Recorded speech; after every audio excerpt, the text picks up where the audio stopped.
A hermenêutica é uma ciência que traz os pontos, como é que você interpreta a Bíblia. A exegese é a ciência da interpretação do texto. Na hermenêutica tem um princípio muito simples, fácil de qualquer pessoa entender. Texto sem contexto é pretexto para heresia. Então, se você isolar um texto e quiser construir uma doutrina, você é um herege.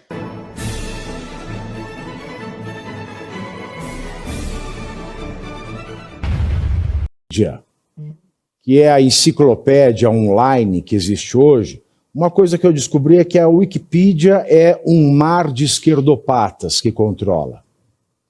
E quando a gente procura por Silas Malafaia na Wikipedia, uma das coisas que a gente encontra não é uma pergunta, é um testemunho meu. É o seguinte: bastante conhecido pelo discurso de ódio sobre temas como homossexualidade.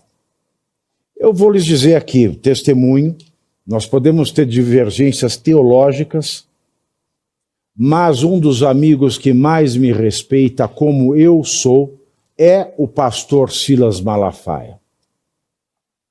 Não tem vergonha nenhuma de ser meu amigo. Me apresentou para a congregação, eu tive a honra e a alegria de participar de um culto dele aqui na Assembleia de Deus Vitória em Cristo da Moca. Fui recebido com um amor que eu posso dizer com toda certeza a todos vocês, eu nunca fui recebido com tanto amor em nenhuma parada gay do mundo, como eu fui recebido pelos cristãos da Assembleia de Deus, anunciado que fui pelo pastor Silas Malafaia.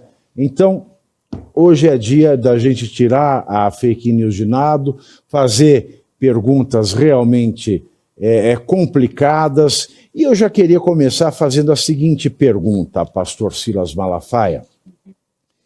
É célebre a passagem em que Cristo diz: a César o que é de César e a Deus o que é de Deus.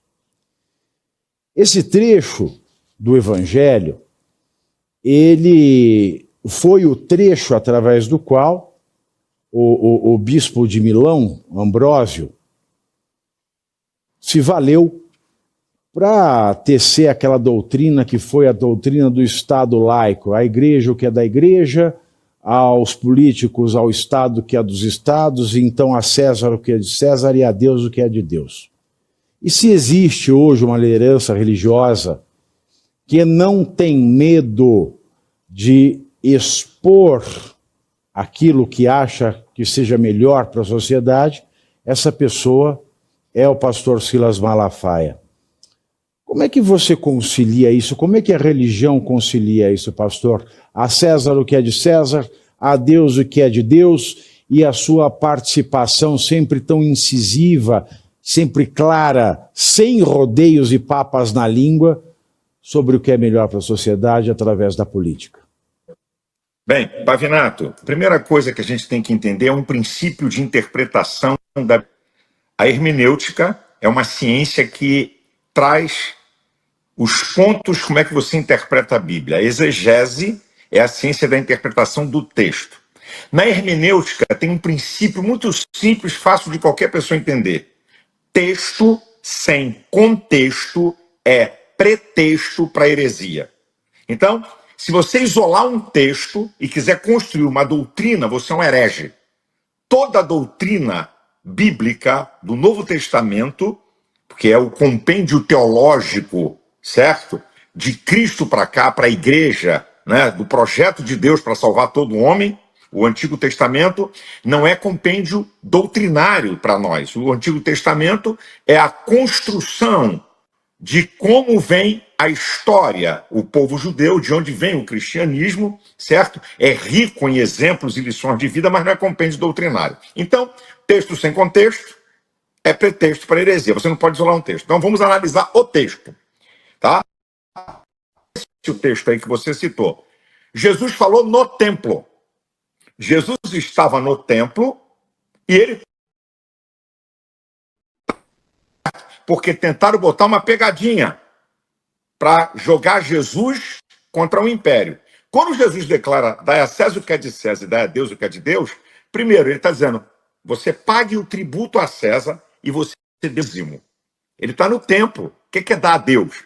O dízimo é antes da lei, na lei e na graça. Então, primeiro ponto é o que Jesus está mostrando, dizendo aqui, ó, vocês, e aproveitou e deu uma lapada nos fariseus hipócritas que nem dízimo davam. Então, ele aproveitou e deu uma em todo mundo. Você paga o tributo a César que você tem que pagar. Isso é, cumpra. E o sentido também é o seguinte, cumpra o seu dever como cidadão da terra e cumpra o seu dever como cidadão dos céus. Esse é o primeiro ponto. Agora, se esse fosse um ponto para dizer que nós não podemos falar nada de política, tá? Eu diria, olha, só tem esse texto, então o texto é abrangente, também está falando de política, mas aí você vai para o contexto. O apóstolo Paulo, ele vai declarar, ele vai falar em Romanos 13:7, a quem tributo, tributo, a quem imposto, imposto. Ele está falando da cidadania terrena, isso é, deveres que você tem na cidadania e direitos, né? Isso é um princípio basilar de um Estado que respeita a cidadania das pessoas. Então, a Bíblia, ela, em nenhum ponto, ela retira o papel dessa cidadania terrena. E aí eu vou te falar de uma outra coisa que está no Antigo e Novo Testamento. Deus, quando trata o ser humano, ele trata o ser humano, isso aqui é muito, muito, muito, muito interessante, tá? Deus trata o ser humano nos 4 mundos que ele pertence. A definição aqui da palavra mundo é a totalidade das coisas que pertencem ao mesmo domínio. Então, Deus trata o ser humano como um ser biológico, psicológico, sociológico e espiritual. Tá aqui, ó. São essas 4 coisas, tá? Então, como é que você prova isso, pastor? Aí eu vou dar minha paradinha aqui. Bem, quando Deus colocou o povo para atravessar o deserto para Canaã, vamos lá, água e maná, mundo biológico. O povo dividido em tribos e príncipes, ok? Mundo sociológico. Deus mandou fazer 3 festas no deserto, mundo psicológico. E a coluna de nuvem e coluna de fogo, que representava a presença de Deus, mundo espiritual. Então, olha Deus tratando o povo. Aí você vem para o momento. Um dos textos mais lindos de Jesus é Mateus 6, do 25 ao 33. Ele vai falar dos 4 mundos. E eu sintetizo aqui. Jesus abre dizendo assim, não andeis ansiosos. Ansiedade, mundo psicológico. Pelo que haver de comer e pelo que haver de beber. Mundo biológico. Depois ele vai dizer, e quanto aos vestidos, por que vocês estão preocupados? Roupa, distingue na sociedade, mundo sociológico. E ele vai encerrar no versículo 33, mas buscai primeiro o reino de Deus e a sua justiça, e todas essas coisas vos serão acrescentadas. Então ele deixa um princípio.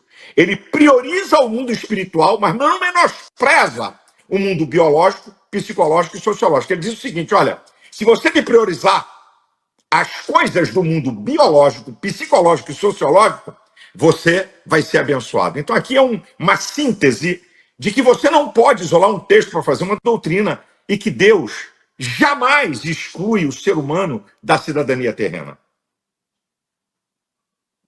Obrigado, pastor Silas. E você aí já está preparado para ter todos os argumentos para dizer que Marx não foi um cara legal, para dizer que o comunismo não é um lugar para diversidade, para desmontar essa grande fake news histórica da esquerda, que é repetida por nossos professores de história, de geografia, de sociologia, que é repetida nas universidades, que é repetida nos livros.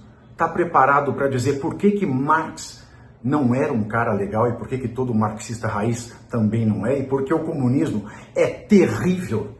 Você já leu Nos Anais de Marx? Pois é, aqui nesse livro você vai encontrar tudo o que você precisa saber para responder aquele sabichão que diz que Marx é um cara legal, pois não é. Leia agora Nos Anais de Marx, a trolha do comunismo transviado para encaçapar idiotes. À venda em todas as livrarias do Brasil, pelo site ou nas lojas físicas. Não deixe de ler.